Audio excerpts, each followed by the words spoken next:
Good morning. তো দেখো, এখন সকাল 7টা বাজে। চা বিস্কুট নিয়ে বসে পড়েছি।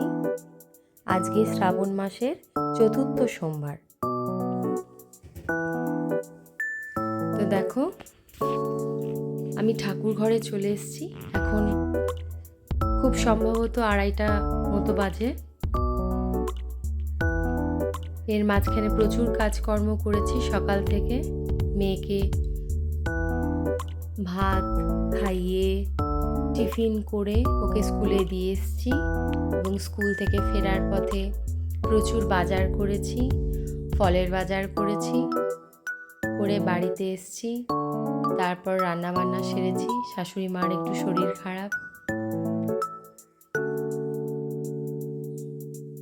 এখন একটু ভালো আছে। সুগার ফল করে গেছিল,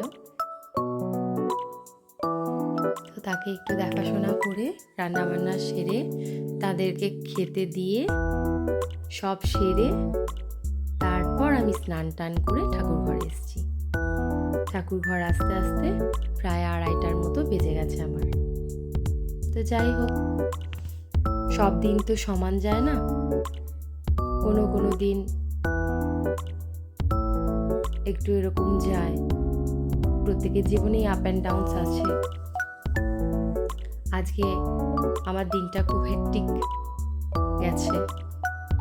তো যাই হোক, এখন সব ভালো আছে, মাও ভালো আছে। তো যাই হোক, আমি খুব সামান্য উপায়ে আজকে পুজোটা আমি করছি। আজকে আমি কালো রঙের যে আমার শিব ঠাকুর আছে, সেই শিব ঠাকুরের মাথাতেই আমি সব কিছু ঘি, মধু, চন্দন সব মাখিয়েছি। আমার পিতলের শিবের মাথায় আমি ওইসব দিইনি, কারণ গত সোমবারে আমি যখন ওগুলো মাখিয়েছিলাম, সন্ধ্যের দিকে আস্তে আস্তে আমার শিবের রঙটা সবুজ হয়ে গেছিলো। তো তাই আমি ওই শিবের মাথায় আমি ওগুলো দিইনি। আমি কালো শিবের মাথায় আমি এগুলো দিয়েছিলাম। দিয়ে গঙ্গা জল দিয়েই আমি স্নান করিয়েছি। দুধটা রাখারও আমি সময় পাইনি, মানে তুলে রাখার, দুধটা আগে ভগবানের জন্য তুলে রাখারও আমার সময় হয়নি। তাই আমি গঙ্গা জল দিয়ে আজকে আমি পুজোটা করেছি। তো দেখো, আর গতকাল যখন বাপের বাড়ি গেছিলাম, তখন বাপের বাড়ি থেকে আমি আকন্দ ফুল এবং বেলপাতা আমি নিয়ে এসেছিলাম।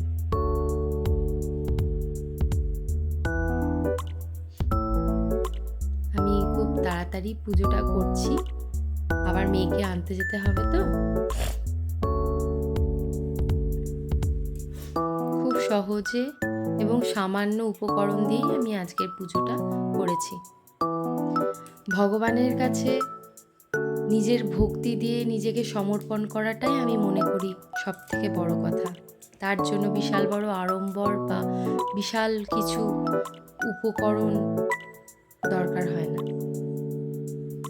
এই যে ঘিয়ের প্রদীপটা জ্বালিয়ে নিচ্ছি।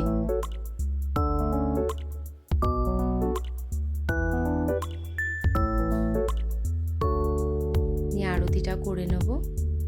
ভেবেছিলাম আজকে এই সোমবারটা আমি আমার বাপের বাড়ির ওখানকার শিবের মন্দিরে গিয়ে আমি জল ঢালব। সেই কারণেই একটু ভেবেছিলাম, সাজগোজ করেছিলাম। তো যাই হোক, হলো না। আশা করি সামনের সোমবার যদি ভগবান টানে নিশ্চয়ই আমি যাব। তাছাড়া ঘরের শিবের মাথায় আমি জল ঢেলেছি, এই দিয়ে আমি পুজো করেছি। আরতিটা করে নিচ্ছি। এই যে